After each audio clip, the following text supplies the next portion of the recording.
Starting in the 2017-18 season, Kyrie Irving was supposed to be Boston's guy, their point guard, their leader, their franchise face, the guy who got him a ring, or two, or many. It was supposed to be good. But you know what they say, if what we suppose always hit the nose, nobody would choose to have minor deviated septum surgery during the playoffs, because Kyrie did that. Secret Base has a Patreon, something new every Monday. From early releases, to live streams, to episodes of Pretty Good. You might have the time of your life if you subscribe. A risk worth taking? I think so, but I'm pretty biased. Now back to the beef. In July of 2017, tired of being LeBron's sidekick, Kyrie Irving requested a trade from the Cavs to anywhere he could be the focal point and leader of a team. How about Boston? Asked the Celtics brass. They really wanted Irving. Had to give up a lot to get him. First, they traded away fan favorite 5'9" point guard Isaiah Thomas. And to just say fan favorite undersells it. Thomas finished 5th in MVP voting and led the Celtics to the Eastern Conference Finals the previous season. In that postseason run, he played through a chipped tooth, a hip injury, and the absolutely tragic death of his sister. And the Celtics just traded him away. To get Kyrie, they'd take the PR hit, the morality hit, and any other body blows coming their way. There was one more big one. They had to throw in their unprotected 2018 first-round pick, which was not something they were willing to part with for other big names on the market. But Kyrie was going to be worth it all. And who was Kyrie going to lead? A fairly talented group. Boston brought on Gordon Hayward to complete their big three. Plus, they had 2 number 3 draft picks for their future. So, here we go. 2018 season is gonna... Uh-oh. But hey, Kyrie was handling the leading man role pretty well. Uh-oh. So, that's a disappointing season for Boston fans, right? Wrong. Sorry to lead you on like that, but it's the only way I feel alive. The Celtics almost made the finals thanks to a rookie, a second-year player, subs, and third options. So next season, with Kyrie healthy and these guys? Damn. Quick aside, Kyrie wasn't on the sideline for Game 7 of the Eastern Conference Finals because of deviated septum surgery, which didn't sit right with some fans. That's a minor surgery that could be scheduled for any time, they said. But no need to read into that for too long because Kyrie soon went out of his way to say he was re-signing with Boston in free agency the following summer. This is just a season ticket holder event. It's not an ESPN decision special or anything like that. Shared it with some of my teammates as well as the organization and everyone else in Boston. If you guys will have me back, I plan on re-signing here next year. Boom! So, to summarize, going into the 2019 season, Boston's future was blindingly bright, Kyrie liked Boston, and they liked him. That's not beef. Why is this a beef history video? Does she not know what beef is? Does she think it's just food? No, I don't. This became beef fairly quickly. It all started in the terrible 2019 season. It was a case of too much talent. The heroes of the 2018 playoffs had to take a backseat. Terry Rozier was immediately relegated to backup point guard with no questions asked. Come on, it's Kyrie Irving. Scoot on over. Jaylen Brown went from scoring 18 points per game in the playoffs to losing his starting spot. Tatum wanted to be the guy. Why should he have to wait for Kyrie? And why should Kyrie have to let one happy postseason take away his destiny of not sharing the spotlight? The Celtic locker room was toxic.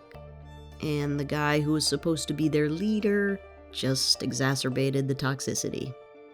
In mid-January, the Celtics found themselves on the verge of losing to the sub-500 Magic. Kyrie argued with coach Brad Stevens about the last shot play call, perhaps because the ball was going to Tatum and not him. And Tatum missed, so maybe the veteran leader had a point. What's he doing? Berating Hayward for passing to Tatum? Which was likely the play call? Huh. Well, look, I'm not going to sit here and say I know how to lead an NBA basketball team.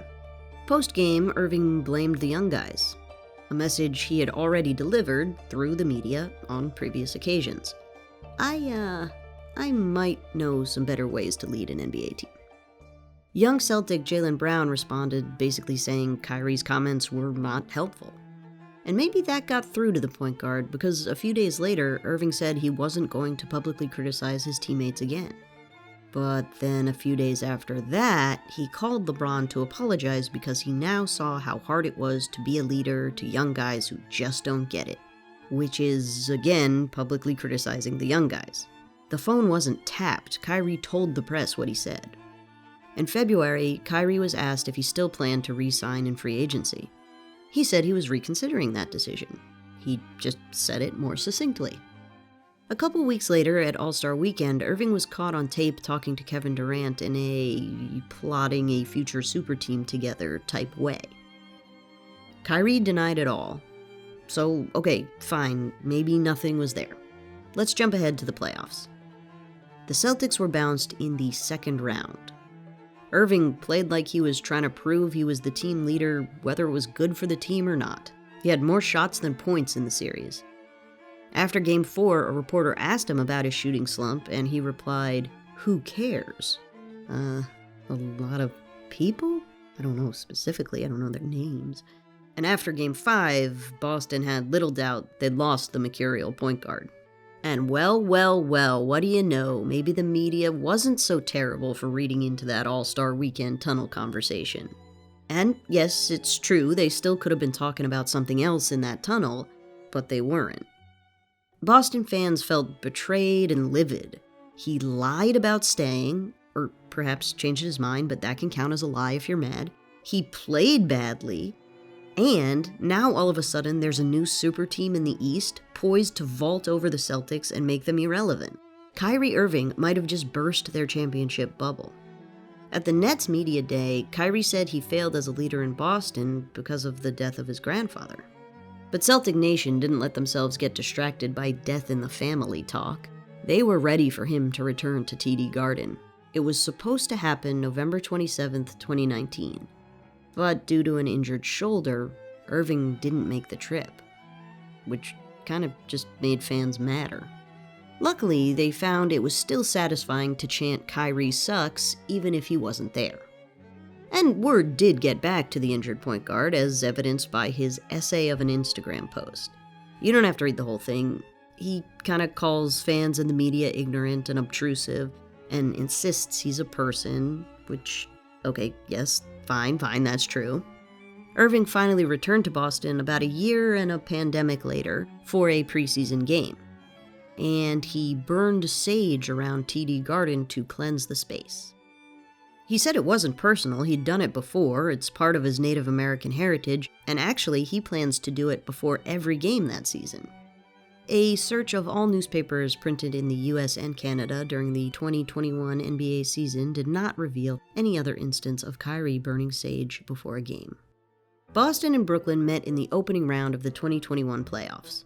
Asked about facing the presumably hostile crowd in his return to Boston, Irving kinda called Celtics fans racist. Now, Boston fans do have a reputation for being racist, and there have been some ugly incidents across the city's sports.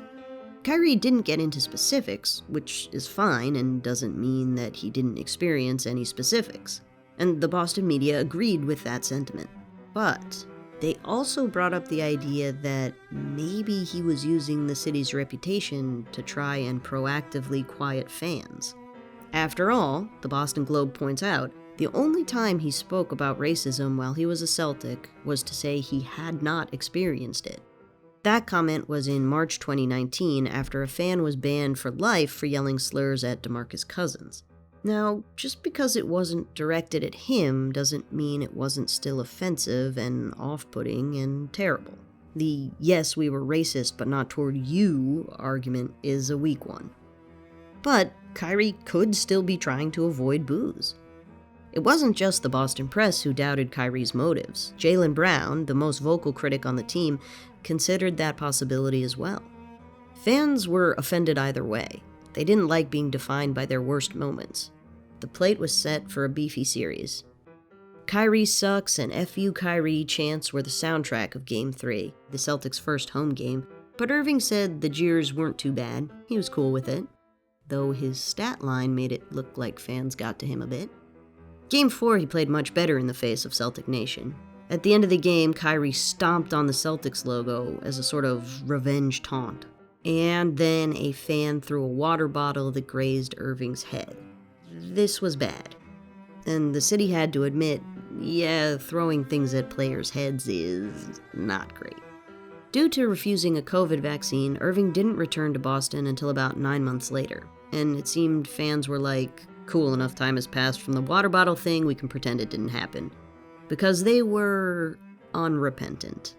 Post-game, Irving likened the city to a scorned girlfriend, ignoring the fact that he kind of promised to marry the girl when she didn't even ask. Okay, 2022 playoffs, we got another Boston-Brooklyn opening series. Before Game 1, Irving said that Celtic fans should move forward, get over it, it's been 3 years. The fans did not take his advice. Nor did Kyrie himself. If you've got kids in the room, switch to headphones for this next part. I'm not a body language expert, so forgive me, but I believe after hitting this contested shot in the third, Irving is telling the crowd, "F you, I'm better than your beloved Jayson Tatum." And it's not totally clear here in the fourth, but if I'm reading him correctly, he's saying something like, "F you, this is not bothering me at all, it would never make me cry." Post-game, he was more direct. Unfortunately for Kyrie, it seems all his efforts didn't harm Celtic Nation's morale. The following season, Irving demanded a trade from the Nets, also known as the super team that wasn't, and Boston fans delighted in Schadenfreude.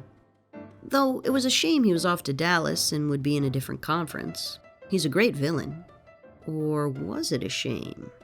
Because the beef was on the big stage. Before the series, Irving sounded like a different guy. He took accountability and said he was more mature and better able to handle his emotions now. Jaylen Brown seemed to forgive Irving with an "oh well, nobody's perfect" shrug. So, I guess the beef's over? No way, said Celtics fans. When the Celtics swept the Pacers in the Eastern Conference Finals, fans chanted "F you Kyrie" in anticipation of these finals. Dallas hadn't even won the Western Conference yet. Game 1, fans brought a blow-up doll superimposed with Kyrie Irving's face and threw it around the crowd chanting "F you Kyrie." That's a sex doll, right? I'm not gonna Google it. Irving wasn't great, and it could have been because of the crowd, though Jrue Holiday's defense was pretty good too. After the game, Kyrie said the crowd wasn't so bad, which Boston considered a taunt. Next game, they put his quote up on the Jumbotron to inspire even more boos and screaming, and I guess it was implied that nobody should throw anything. Before Game 5, Kyrie wasn't so quietly repentant. And then the Celtics won the finals. It's official. Their championship bubble was not burst when Kyrie ditched them. They got the ring while the fickle point guard found his fingers bare year after year, except for the ring he got with LeBron, which wasn't what he wanted to be his legacy. So it seems clear Boston won this beef, but declaring a winner doesn't end anything. The winner can gloat. They're burning a Kyrie jersey in the streets after the 2024 title. Kyrie will know no peace in or around TD Garden. He's too good of a villain.